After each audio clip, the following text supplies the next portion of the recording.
USS Gerald are Ford అనే యుద్ధవాహక నౌక ఇప్పుడు సౌదీ అరేబియా వాటర్ వేవ్ దగ్గరికి వచ్చింది. అక్కడి నుంచి ఇప్పుడు ఇరాన్ మీద దాడి చేయడానికి ప్లాన్ చేస్తుంది. ఇది ఇంతకుముందే వచ్చింది, యుద్ధానికంటే ముందే రావడం జరిగింది.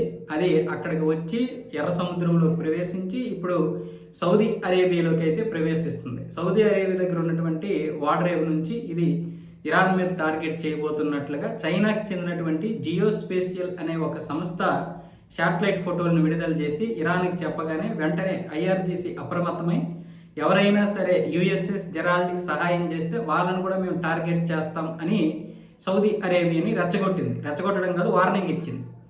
అయితే ఇప్పుడు సౌదీ అరేబియా ఇప్పటికే యుద్ధంలో ఆల్రెడీ దిగిపోయినట్లే.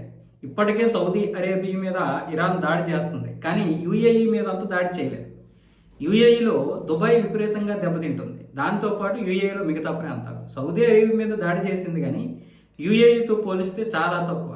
ఇప్పుడు ఈ యొక్క యుఎస్ఎస్ఆర్ జెరాల్డ్ ఫోర్డ్ కనుక ఇక్కడికి వచ్చేసిందంటే ఇప్పుడు ఖచ్చితంగా సౌదీ అరేబియాకి గట్టిగానే దాడి జరిగే అవకాశాలు ఉంటాయి. అయితే సౌదీ అరేబియాని రక్షించడానికి అమెరికా దళాలు అక్కడ ఇప్పటికే వెళ్ళాయి.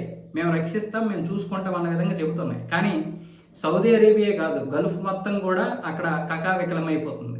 పేరుకే ఈ అమెరికా దళాలు కాపాడతాం అంటున్నాయి. ఇప్పుడు యుఎస్ఎస్ జెరాల్డ్ ఆర్ ఫోర్డ్ వచ్చేయడం వల్ల సౌదీ ఇంకా కంగారు పడిపోతుంది.